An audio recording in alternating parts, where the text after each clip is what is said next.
everyone, and welcome back to Clothesline. My name is Oren, and this is our Clothesline Raw review entitled 5 vs 5. And in case you don't know, here's how it goes. I'm going to talk about 5 good things that happened this week on Raw, and I'm going to talk about 5 bad things that happened this week on Raw, give the show an overall review, and then I'm going to give it a score between 1 till 10, and there's even a 0 if the show was a complete catastrophe.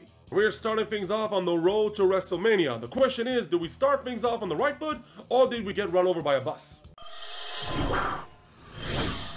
So it looks like we're gonna get the match, Sheamus versus Drew McIntyre for the world title, and I'm so happy about it. Because I think this match should have happened at the Royal Rumble. We shouldn't have had that whole Goldberg debacle. Nevertheless, we're gonna get the matchup, either be it at Elimination Chamber or Fastlane. I'm excited about this because I can't wait to see these two guys just go head to head. I'm happy with what they're doing with Matt Riddle on Raw. The whole rebuild up of the Matt Riddle character, with him winning the gauntlet, a great showing in the Royal Rumble match. And yes, tonight he may not have won the US Championship, but still he won by disqualification. Even though Lashley tossed him around like a rag doll, still Matt Riddle came out with a win, which builds up a little bit more momentum into a rematch, and I'm hoping he may get the title. Which is okay because that frees up Bobby Lashley to contest for the world title. Looks like another member of the NXT roster has gotten the call up as Damian Priest makes his debut on Raw as he takes on The Miz. And yeah, it all makes sense because of Sunday's development with Bad Bunny and The Miz. And in the end, it's a great showing by Damian Priest. Great debut, he wins his debut.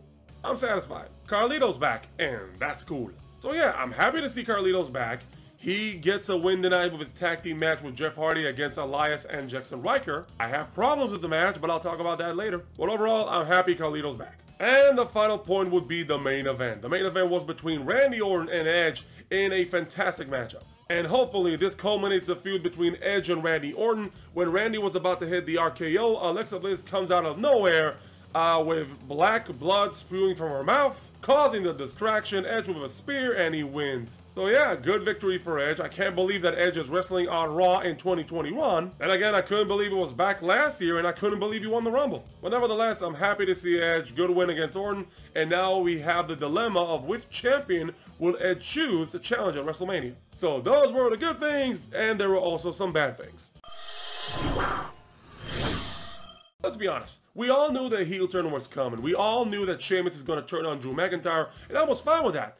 But his reasoning was, I don't want to be Drew's friend anymore. He could have done it a little bit differently. I thought the reasoning for that was a little bit weak. Nevertheless, we're still getting Sheamus versus Drew. I'm still sticking to my point that it's going to be a good match. But I was hoping for a better reasoning from Sheamus than I want to be Drew's friend anymore. So tonight, we had a triple threat tag team match for the #1 contendership for the women's tag team titles.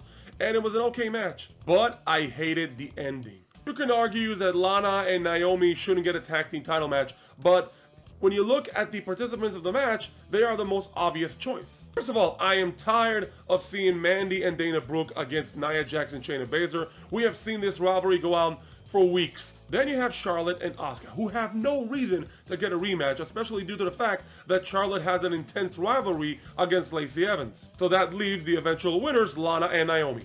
And there's also the story of Lana wants retaliation against Nia Jax, which is understandable. And they did build up a little bit the connection between Naomi and Lana in that little interview before the match and then on social media. So I'm fine with that. But having Naomi beat Asuka clean in the ring? Look at what the booking has done to Asuka in the past couple of weeks. She lost clean to Alexa Bliss. She was terrified last week. She lost at the Rumble. And now this? Like I said before, I'm happy Carlito's back, but was this the best way to bring him back? We got a tag team match between Jeff Hardy and Carlito taking on Jackson Ryker and Elias. We're getting Elias and Jeff Hardy again? And if that's not enough, Carlito doesn't even get the pin in the tag team match. He doesn't get the pinfall. We get Jeff Hardy against Elias again. You could have done it better. Tonight we got a match between Nikki Cross and Alexa, and I didn't like it. I liked the Fiend gimmick. I liked the possessed girl gimmick by Alexa Bliss. But this whole cinematic transition thing doesn't work for me. It doesn't work for me. The announcers don't even sell her when she does their transformation in the ring. They're just really quiet, and I don't know why. And all I'm saying is, they could do it a whole lot better, but not like this. And also, my final point comes to the main event and the interference of Alexa. She started spewing black blood. What was that? Overall, this was a good show. I thought they had some good story progression for some of the plot lines and rivalries going on. I thought they had some good matches.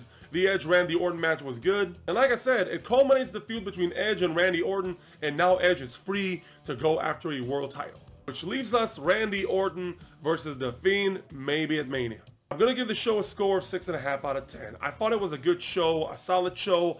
I'm a little nitpicking on some aspects of the show that I didn't like, but overall it was a good show and a good way to start our journey towards WrestleMania. Let's start pointing at signs. And that is our review. Now we would like to hear from you. Let us know in the comments below. Do you agree or disagree with our score? We would love to hear your comments down below. And also, if you want to stay notified when I'm uploading these videos, hit a like, subscribe to the channel, hit that bell notification button, and I'll see you next time with another Clothesline review. Thank you for watching.